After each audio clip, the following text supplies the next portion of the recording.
Now, the masses, or what we like to call the herd, has never sought after truth.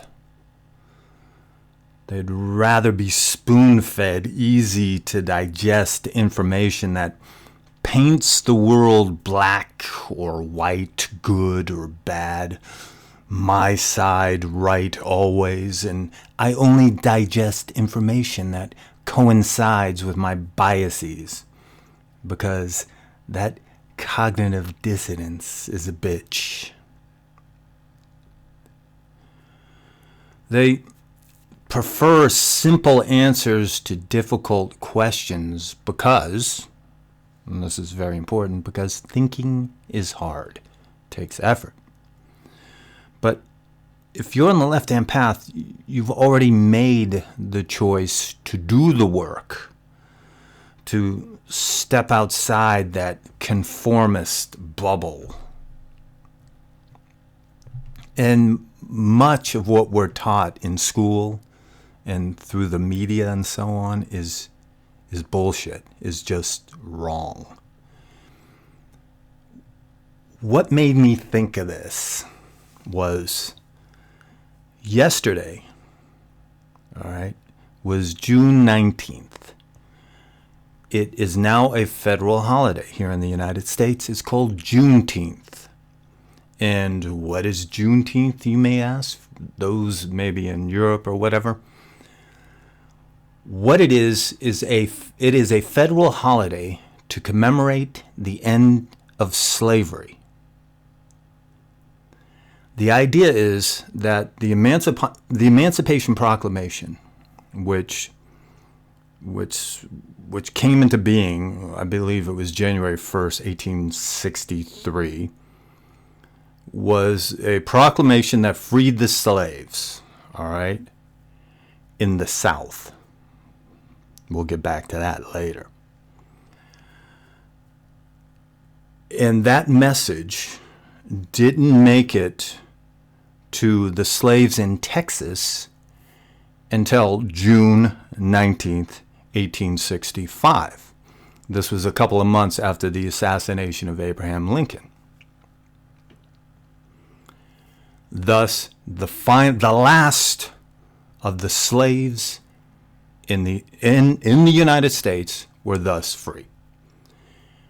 That's wrong.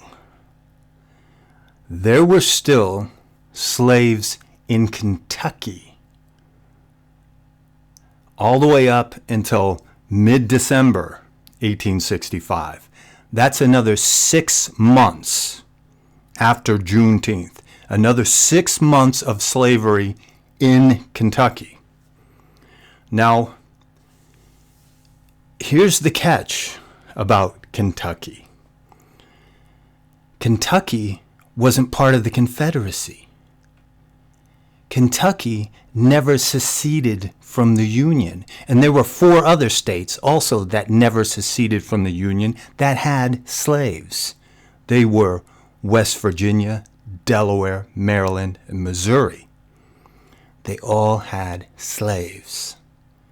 And they slowly, over time, wasn't until the end of the Civil War, actually, that they freed their slaves.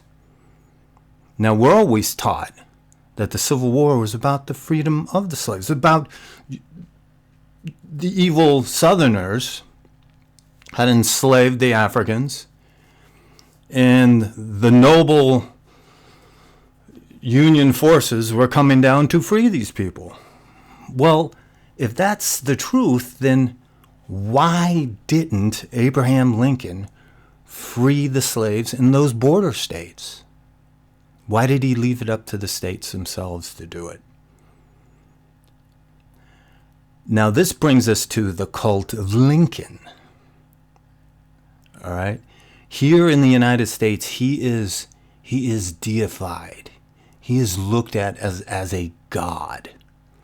Now, he could have freed the slaves the same way the superpower of its day, the British Empire, freed their slaves. And that was through purchasing their emancipation. Okay? The British government paid off the slave owners, I believe it was in the 1830s, and that brought about the freedom of the slaves.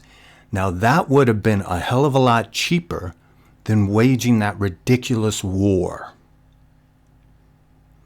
that not only cost more than if he simply just bought off the slaves or purchased their emancipation, but also would have saved 700,000 lives. Now, you adjust that to today's population of the United States,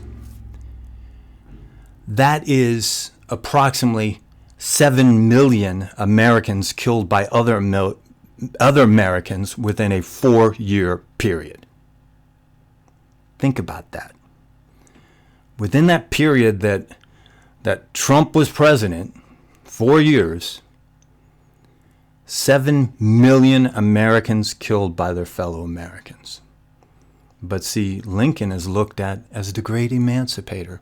But in truth, he didn't wage that war about, wasn't specifically about slavery.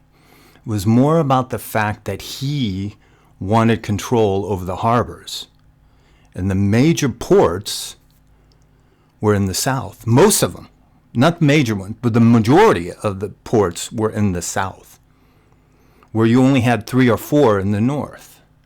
And he didn't want to lose control over those if those southern states seceded and became their own nation. Now, don't get me wrong, slavery had to end, and it did officially end on December 18th, 1865. That is the date.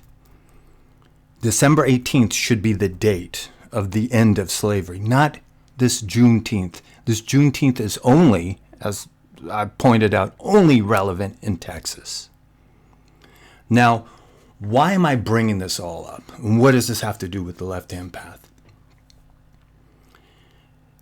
It's hopefully, it's to help you realize the lies that are being told to you and how you got to think outside this conformist bubble if you want to seek any sort of truth. And these lies begin with the Judeo-Christian framework, the Abrahamist way of thinking, that conformist way of thinking. It's so ingrained in who we are as a people, as a society. We got to detach ourselves from it. Even though we might be on this path or other paths, we're still stuck within that slave mentality, slave morality, as Friedrich Nietzsche called it. And we got to be better than that. We should always be seeking after truth.